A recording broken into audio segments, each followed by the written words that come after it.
akan nikmat Allah Subhanahu wa taala ariyatun, telanjang dari mensyukurinya.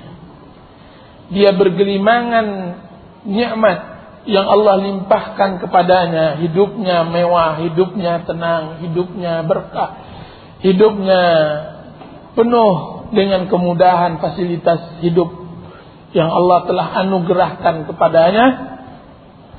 Akan tetapi dia kosong dari mensyukuri nikmat Allah Subhanahu wa taala.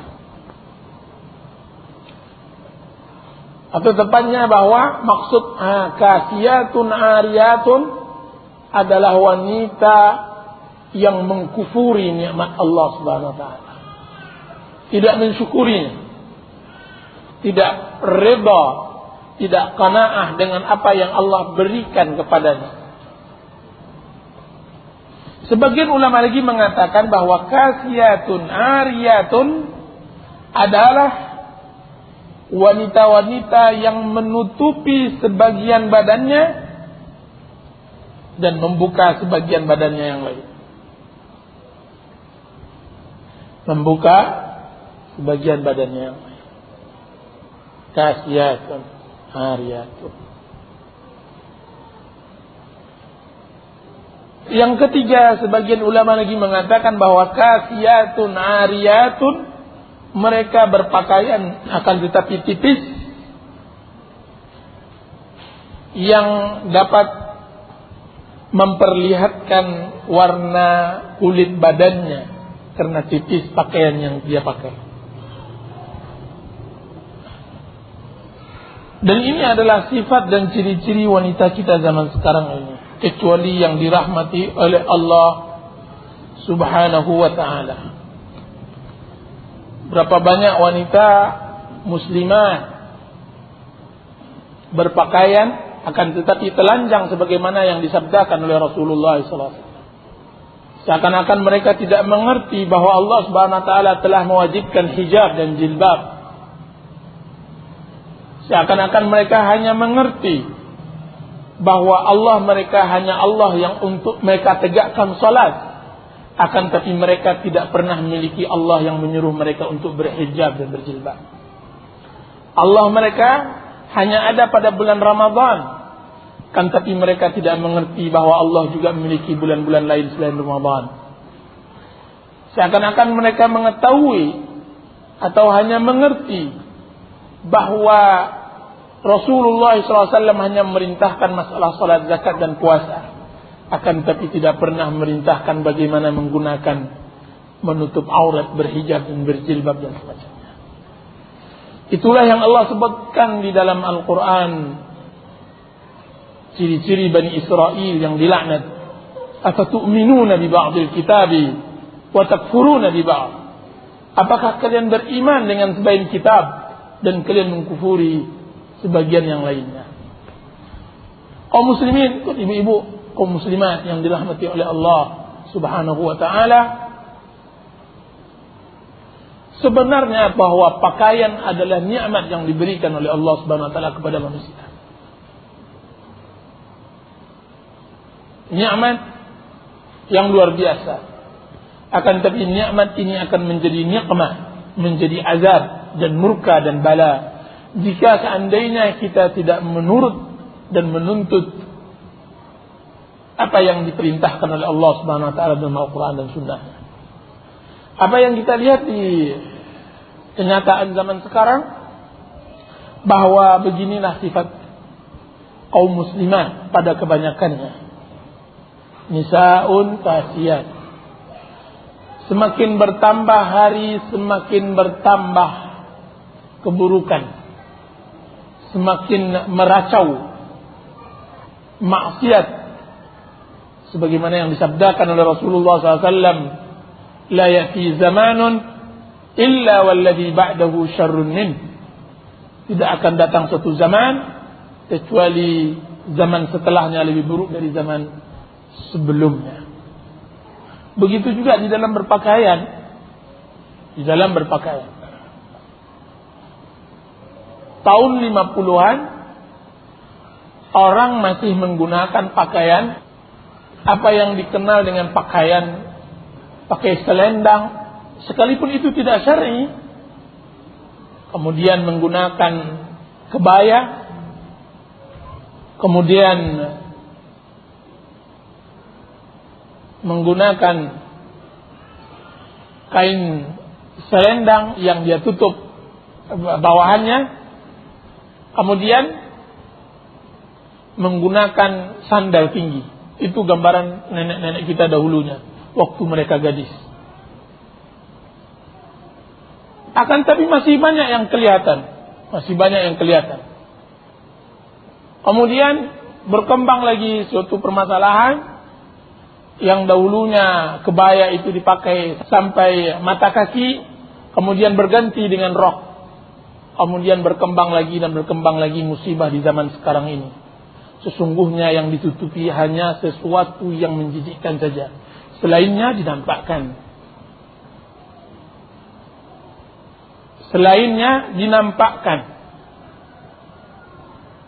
Dan ini musibah zaman. Kita tidak menyangka bahwa pakaian ini juga dipakai oleh seorang wanita yang masih mendengar azan, kemudian dia melakukan salat.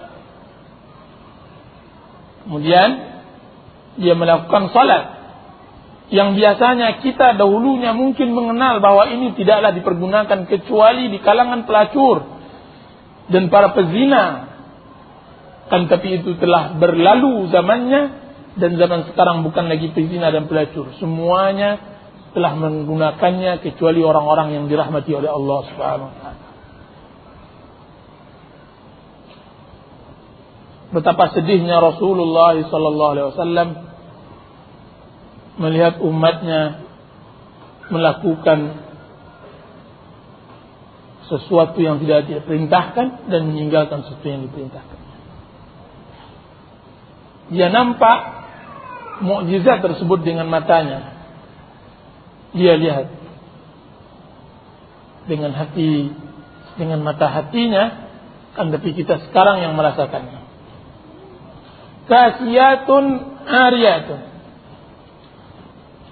Kemudian para ulama menyebutkan tentang masalah ma'ilatun mumilat. Ma'ilatun, sebagian para ulama mengatakan bahwa dia condong untuk kemaksiatan dan condong jauh dari ketaatan dan hal-hal yang harus dia lakukan untuk menjaga auratnya.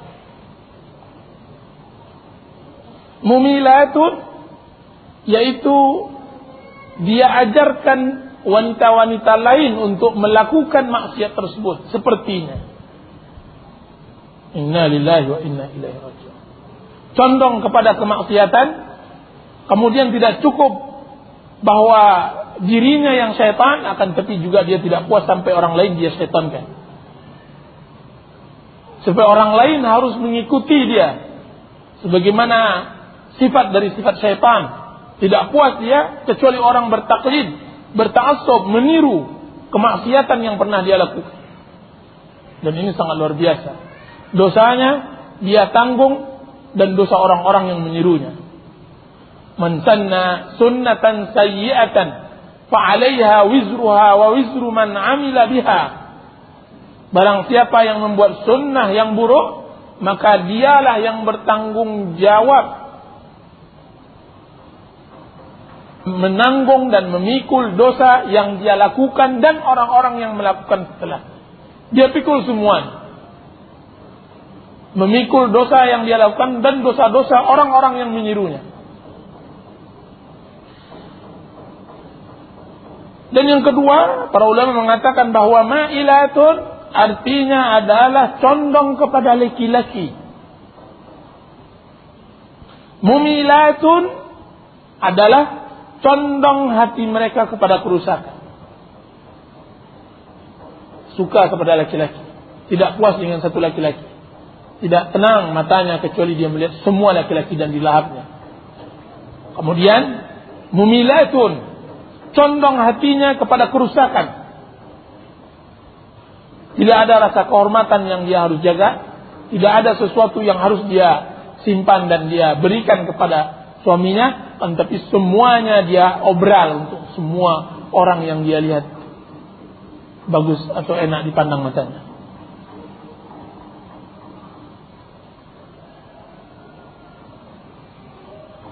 Dan dikatakan bahwa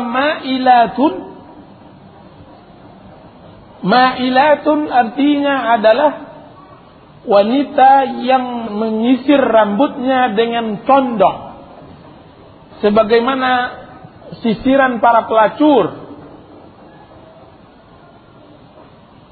Mumilatun menyisir saudara-saudaranya dan kawan-kawannya dan teman-temannya sesama wanita dengan cara sisir yang seperti itu. Sisir para pelacur pada zaman Rasulullah SAW atau pada zaman orang yang menafsirkan hadis ini,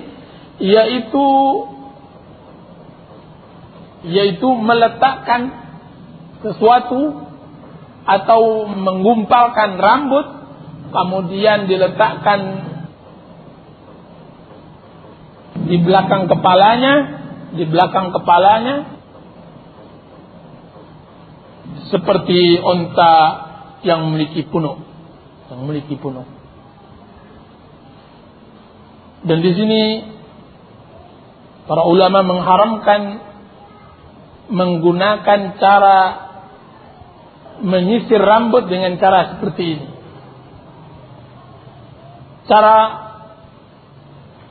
wanita-wanita yang dahulunya kita lihat, yang sekarang mungkin, yang dahulunya gadis, yang sekarang mungkin adalah orang-orang tua kita sekarang.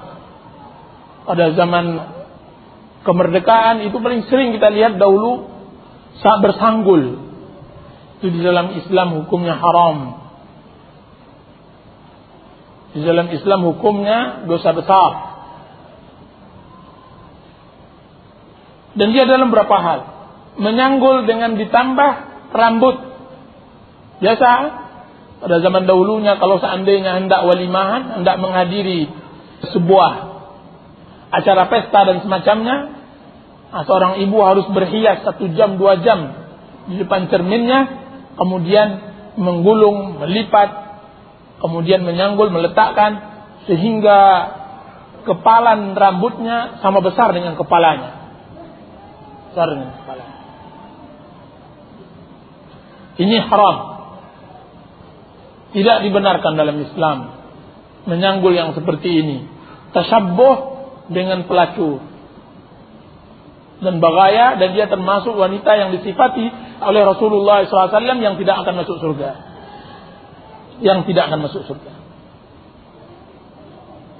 Atau wanita tersebut menggunakan rambutnya supaya kesannya lebat dengan menambah dengan rambut palsu yang lainnya. Ini haram juga. Bahkan perbuatan tersebut terlaknat.